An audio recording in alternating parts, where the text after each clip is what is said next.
Hey guys, hope you're well. Today we are going to discuss data, the next step in our introduction to statistics. What does data mean? What are data? What are we interested in? How do you categorize them? Where can you find them if you're looking? So what are data? Well, let's just say you meet somebody and you notice that certain aspects about them they have. Let's say you notice their eye color, blue eyes, and there's their nose, they have brown hair, right? And you hear their accent, they say words like color and biscuit and crisp. And you think, that is interesting. What kind of conclusions could I come to them? Well, if you hear the sounds that they make when they speak, that's data, right? This is data right here. All of this stuff is data. And when you're just listening to them, that you create meaning from that data. It's not just data. Your ears and your brain take the noises that I'm making right now and turn that into meaning. And you can feel pretty confident about that, right? About the meaning of words, but not perfectly confident. It's easy to mishear things. This person blew ears just cause, okay? And so that's part of it. But in addition to that, we can make guesses. Like this person speaks with an accent. They're probably not from around here. That would be your guess, right? Either that or it's an affectation. It could be either, I suppose. But people sound like an accent if they're from somewhere different than where you are. If you're not from, say, eastern Pennsylvania, then that's where I grew up, then I probably sound like I have an accent to you. To me, I sound like I talk normally. Everybody else speaks strangely. And you can make some guesses, right? Based on hearing somebody, you can actually see the U in their their color. But some, based on this stuff, we might assume that this person maybe is British, possibly. I'm not that familiar with the slang of Australia or South Africa, but I get occasionally British accents mixed up with Australian and South African accents because I'm an uncultured American, and it's easy to make those mistakes. Based on their appearance, you also might guess that this is a man or a woman. Let's say this is a man, and we might say, okay, well, this is a British, and based on the dress, this is a British gentleman, right? That's our guess. And we feel much more confident about this, right? About the meaning of words. But even that's slippery. We might say, well, I'm pretty sure that when he was talking about biscuit and crisps, he's talking about food. And that's the meaning that I got there. But then our guess about this person being a British gentleman, this is a type of guess that we call an inference. We take clues, right? And we take clues like their accent, and I didn't draw it, but this guy has a bow tie on. That's where we got the gentleman. We take their accent, and we take the bow tie, and we make an inference about the idea that this person's a British gentleman. But we're going to be less confident about that conclusion than we were about the fact that he was talking about food. So that's, all of this stuff is data. Data is just information that we collect about the world. Information. I'll write that down and take some time. Information that we collect. It doesn't have to be about the outside world. It could be about video games, right? There's lots of data on World of Warcraft or Diablo 3 that's going around these days. But information that we collect, that's what we mean when we talk about data. Generally, it's information that we collect with a purpose too, but yeah, we're trying to understand something. Okay. The data, those are the pieces of information kind of before they become information, right? It's just the stuff we collect. We've already been framing it, but usually what we talk about is taking an observation, right? So this goes way back to the Royal Society and the first scientists thought of themselves as natural philosophers, is just a set of measurements of a particular element or unit of observation at a particular point in time. Right, so this could be a lot of things, but basically this is kind of how we pin data to the object that it is we're talking about.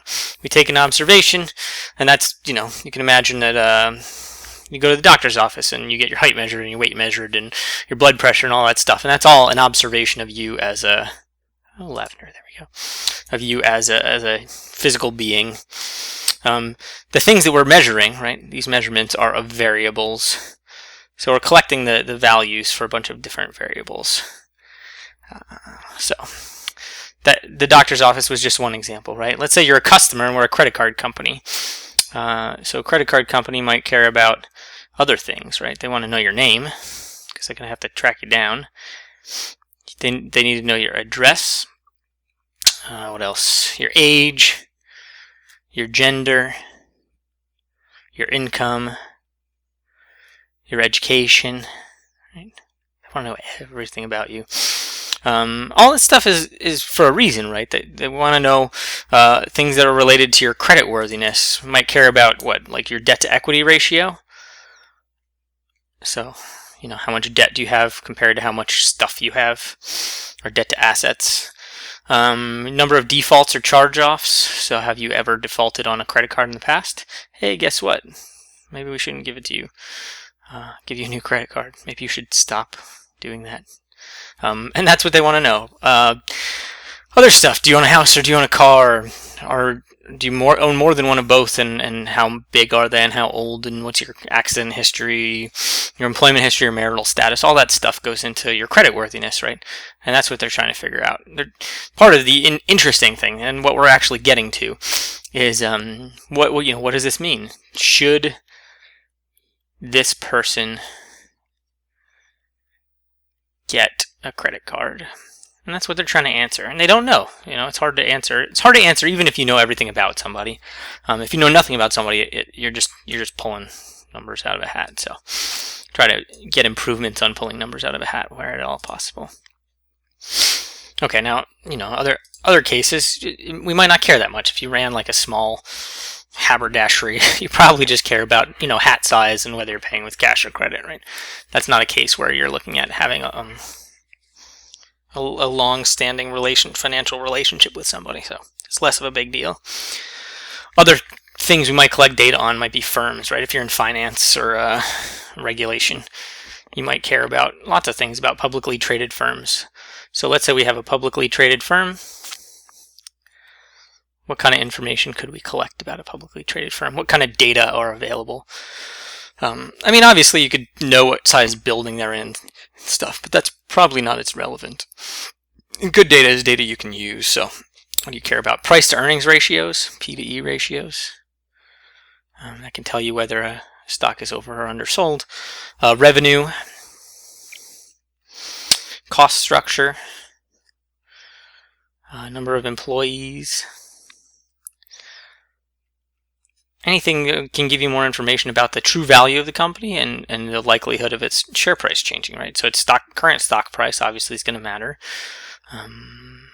What else? The industry it's in, the average tenure of employees, capitalization, etc., right? How many outstanding bonds it has, all sorts of stuff. Can be useful in figuring out the value of a company. And when you're trading, trying to make buy and sell decisions, or trying to regulate firms, like that's stuff you need to know. So that's information you might collect about publicly traded firms. Now in here we have lots of different kinds of data. I don't know if you notice this just looking, but there's obviously, going back up, there's a big difference between somebody's name and their income, just in terms of like what kind of form you can fit it into, right? What kind of variable type you need to measure that. And generally we don't care that much about the data for the data's sake, right? We want to be able to use all of this information regardless of the data type. But data is a tool we're going to be using a lot, so it's good to know some stuff about it. So what we're going to talk about now is a few things worth knowing about data. So data stuff, I'll just call it. The first one is data scales. There's different scales for data. What kind of scales do we have? Well, first of all, there's data that is just used to classify. So classification data, right? So if somebody's a man or a woman, their name, license plate number. Generally, it's got some letters in there. It's just like a serial number, or a VIN is like this too. The state in which a driver resides. These are unique identifiers generally, and so they're a little bit odd. Whereas these, like the state that somebody's in, right, or the payment method. whether it's credit or debit or cash. Like all of these, they don't have a natural order that you would put them in, and that just separates people into groups. In these cases, it's groups of one, but in all of these cases, this is data that mostly serves to name something or put it into a group, and this kind of data we call nominal data.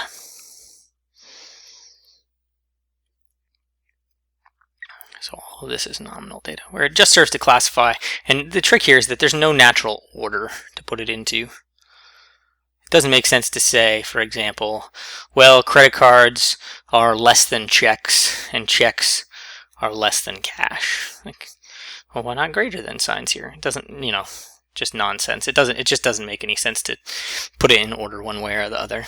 But there's a lot of this kind of data that we use just to describe people, right? Like identifying marks.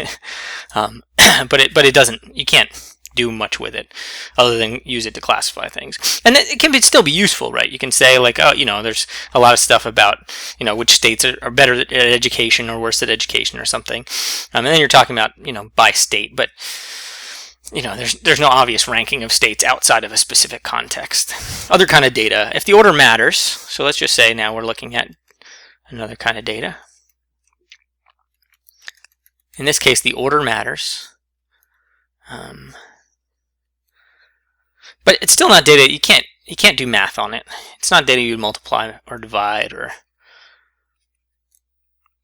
stuff like that, right? What would examples of this be? Well, let's say you got a customer survey card and they wanted to know, how is our service? And the ratings are excellent, very good, good, fair, poor. Actually, let's get rid of very good and have very poor. So we've got fair in the middle. Excellent, good, fair, poor, very poor. This is a common type of scale. This type of data is called ordinal data. Right?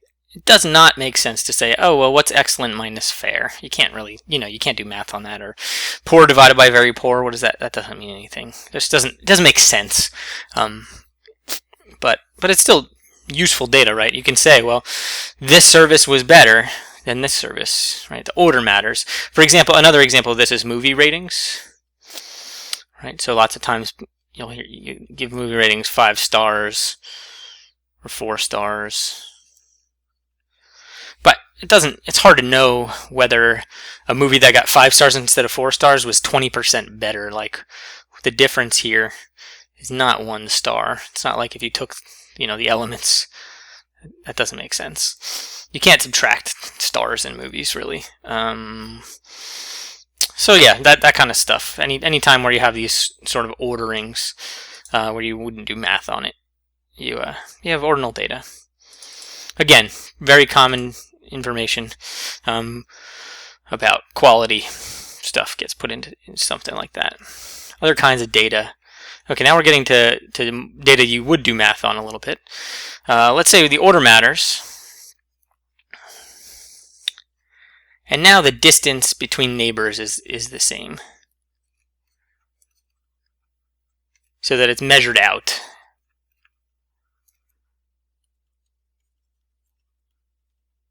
So now, some people will never give 5 stars to any movie, but they have lots of 4 stars and 3 stars.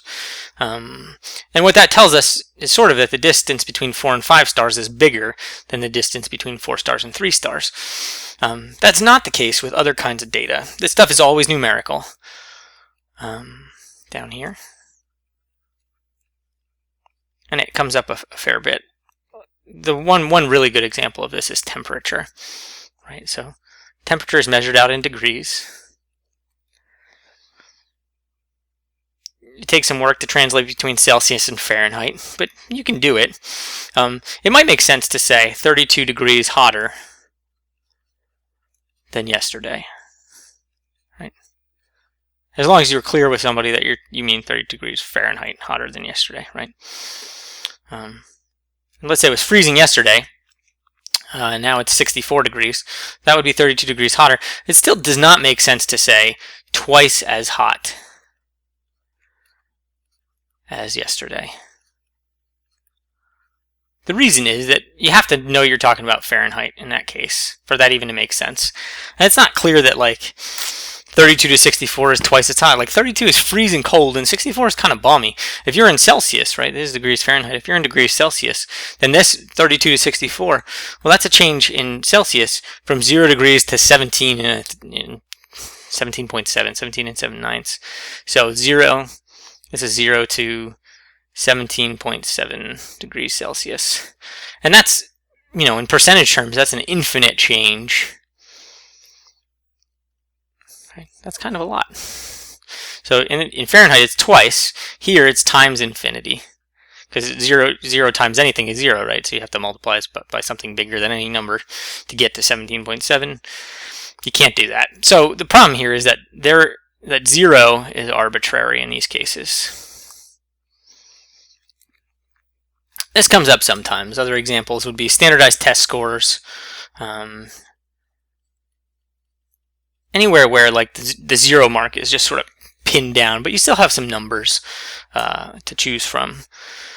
So yeah, that's called, and this kind of data, by the way, is called interval data. Interval data. Okay, so that's 3 kinds. The last kind, and now we're kind of at the most limited in terms of just picking numbers out of a hat, but also most powerful in terms of what you can do with it. We have ratio data. Ratio data is the kind that you probably most likely just think of as a number. So what is ratio data?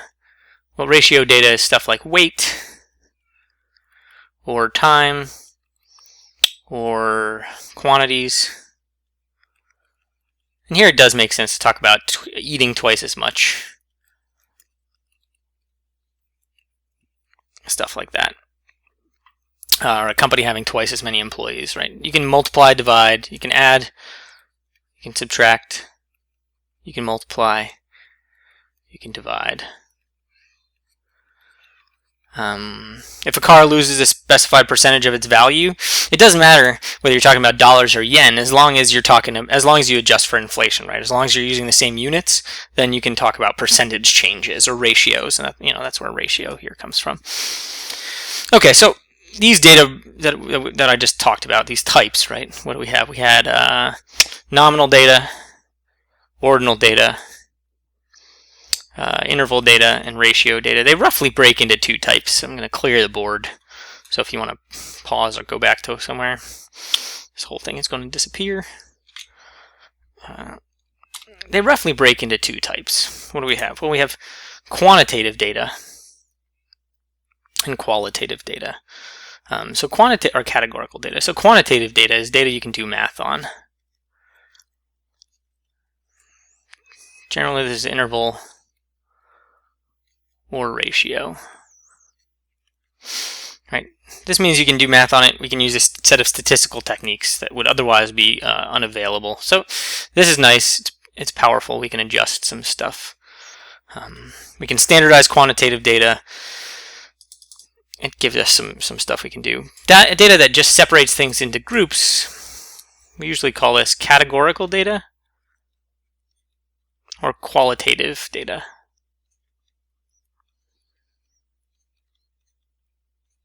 And this requires a different set of statistical tools. All is not lost. There's still stuff we can do. But for example, in this case, let's say we had data on people's favorite colors. You're a marketer, and you got information on people's favorite colors for your vacuum cleaners.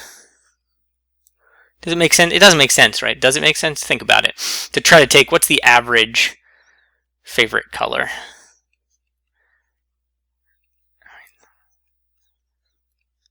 I don't know. What are you going to do? You're going to choose, you're going to use a HSB method, right? Because there's hue, saturation, and brightness approaches. There's also the LAB approach. What else is there? RGB, right? So what are you taking the averages of? How does that work? If you just blend all the colors using color addition, you're going to end up with a grayish brown. I don't know. It's not going to be anybody's favorite, right? It just doesn't make sense. But that doesn't mean all is lost, right? We can still break this into proportions. So you could say something like, well, 45% said blue and 38% said red. And so we can still, we can still use math here and use that to make meaning, right? Which is what we're trying to do. Now we know, okay, well, maybe if we need to pick two different types, blue and red will cover, what is that, more than 80% of the market. So there you go. These are the two types, quantitative data and qualitative or categorical data. And that's one way of dividing it. Another way of looking at data is looking at when and how it was collected, right? Or they were collected. I'm just going to pause for a second to make a disclaimer. There are pedants who will say that data is plural and you should always use plural. People don't. People use data as both singularly and in the plural. There's not really, there are usage guides that will tell you one thing or the other. My recommendation would be just try not to take it too seriously. It's not a big deal. Okay, so the other way to look at this is to break it into three different types. First is cross-sectional data. Cross-sectional data is many observations at the same time, or roughly the same time. That could be the same time in absolute terms, or the same time within, like at graduation, right? So we could collect cross-sectional data for whenever people graduate. What was their GPA? That's cross-sectional data, maybe. So let's see. So that's cross-sectional data. You get a broad picture, a snapshot in time, but you only get one piece of data for one collection of observations for each unit of observation. Alternatively, kind of the other extreme is what we call time series data. You've seen cross-sectional data all the time. The census, right? Any given census is a cross-section of the entire country, particularly like the IPOMs, which is like a 1% or 5% of the country, kind of in-depth sample. It's a cross-section of the whole country at that time. Time series data. Now this is many observations across time. So this is one unit of observation many times. There's many units of observation too. I'm not sure I made that clear, but that should be made clear. This is one unit of observation, say like a firm or like your kid, but it's across time. So anytime you've seen these charts, right? If you've ever seen a time series chart, you recognize it. It looks like this. And you see something that looks like this maybe. That's a time series chart. And usually this would be like one firm stock prices. But you can collect the time series data on more than one variable, right? You can collect the time series data set on many variables. You might also see like a kid's growth chart.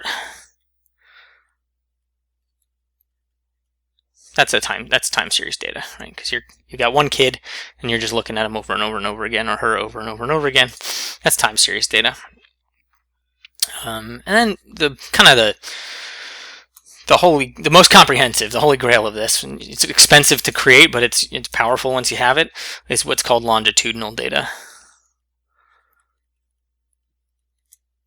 And longitudinal data is like a stack of cross sections across time, or time series for a lot of people, right? So you can kind of think of there being a grid where you have units, right? N is going to be units of observation, and T is going to be years or time periods.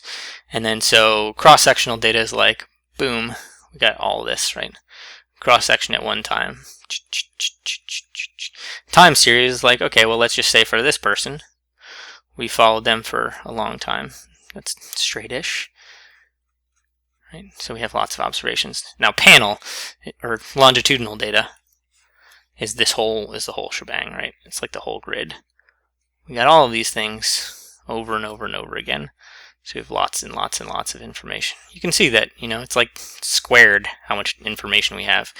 It also tells us a lot of information for statistical purposes, which we may or may not get into in this course, but there certainly are some stuff with time series data and cross-sectional data that's in my videos later on, so feel free to take a look. So longitudinal data, more precisely, we have a number of units of observation, and each one has repeated measurements. And that's great, right? Because then you just get way more information. about all of them. You can find out a lot about, well, what was it, just this observation, right? Was this person just strange? Well, we can track their whole trajectory of their life this way. So this is longitudinal data, and there are two basic ways to collect this.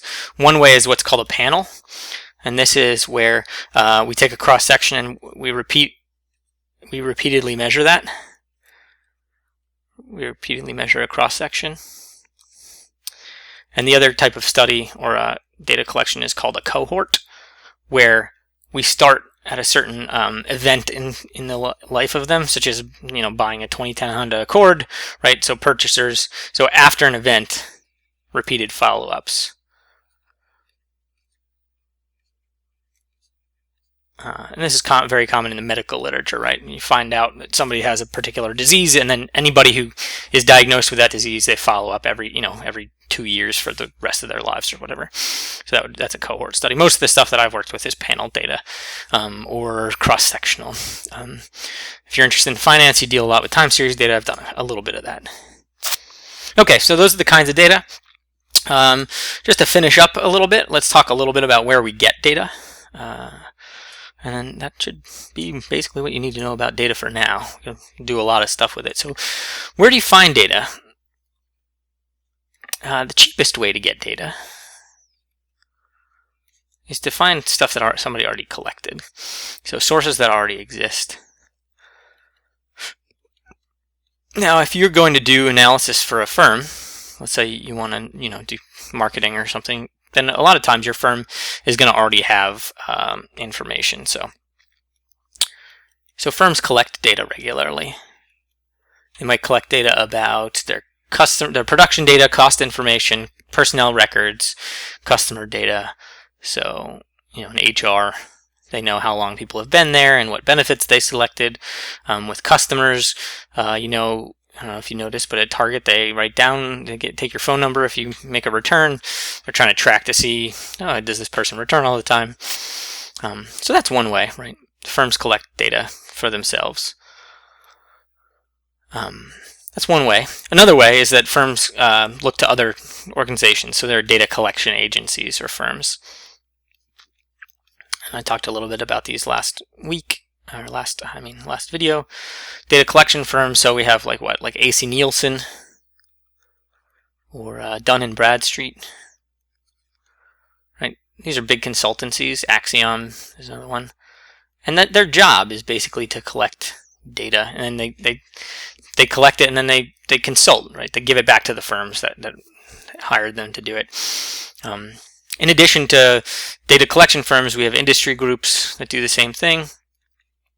So there might be Farmers of America, right? Beef Farmers of America might collect information and distribute it. And in addition, we also have government agencies that are in this business. So I talked about the census very briefly, but there are a lot of these. The EPA collects pollution information and distributes it. The Bureau of Labor Statistics is very famously releases unemployment data, and that's information to serve. That's an N there. Government. I do know how to spell government. It's made available to serve the public interest. Newer places, because you just Google it. So the internet. You got to be caveat emptor if you're getting data from the internet, but there are some good sources of data. I mean, Google itself has data that you can look on Google Trends, on search trends and stuff like that. And so, this is all data that already exists, right? All this stuff is out there for you. If you work at a company, then you get special access to these ones, maybe, but these are pretty readily available. Sometimes you have to apply for it, particularly in the case of non-anonymous data. So government agencies like the Census Bureau, they collect data at that you could figure out who the person is, and so you might have to get clearance or something. But still, in any case, if there's questions you need to answer, there's data available. If there's not data available, or there's not data that's specialized, you can do a statistical study to collect the data. There are a couple ways to do these. So one is experimental studies, and I actually collect a fair bit of data myself. Experimental studies. These collect smaller amounts of specifically constructed data, right? So you might have a commercial that you want to test, and so you get focus groups, and so or you might, even beyond that, you might collect it on a broader scale by broadcasting it in Houston metro area, and then in Tucson, or they're different, but get some information by trying to broadcast things in different places. And so generally you have control group and experimental group, and you try to vary who sees what, and then see what the effect is, right? So you collect data very specifically. You might selectively survey people with this specific demographic once you've exposed people to this treatment, which could just be showing them a different commercial, and then try to see if one approach works better. These are generally a little bit more expensive, but more targeted. Right? They just require quite a bit more forethought. That's not to say that, maybe I take that back. Observational studies take a lot of work too. So these collect more broad information, but they don't have the goal of experimental control. And a lot of times, these are used in conjunction. You'll use an observational study to try to get an idea for what your experimental treatment should be like, and then you use your experimental study to kind of get more information on the effects of something. Okay, so these are ways you get the data, but you got to be careful, right? The quality of data is pretty important, and it's not always solid. Even with government data, you get data from the SEC or something, you'll notice that there are categorization errors and stuff that just doesn't look like it's done exactly the way you would like it to be done, or what have you. And so a concern that's increasingly important as data becomes more crucial is the idea of data quality. And larger firms are starting to kind of focus on the idea that, hey, we need to ensure that our data is high quality. Like our customer data, right? It doesn't do us any good if we have names misspelled, right? So we collect this information, we use it to try to send stuff out to people, but we're offending them by misspelling their names. Well, data quality is a growing field that's trying to improve the quality of the data within firms. So yeah, so there's that's data, right? That's what we need to know about data for now. We talked about the different types of data. We talked about what data is, it's information. We talked about quantitative and categorical data, as well as most of the data we'll be dealing with in this class is cross-sectional. Most of the data you run into is cross-sectional. It's the easiest to get, because time series data and longitudinal data, they both take a long-term investment to collect, right? So cross-sectional data is the easiest to get. Let's real quick go ask some people some things. But yeah, it's all useful for different reasons. I hope that's been helpful. If you have any questions, as always, post comments or send them to me via message, and I'll do what I can to help. Thanks, guys. It's been great, and I'll be posting another video soon. Bye.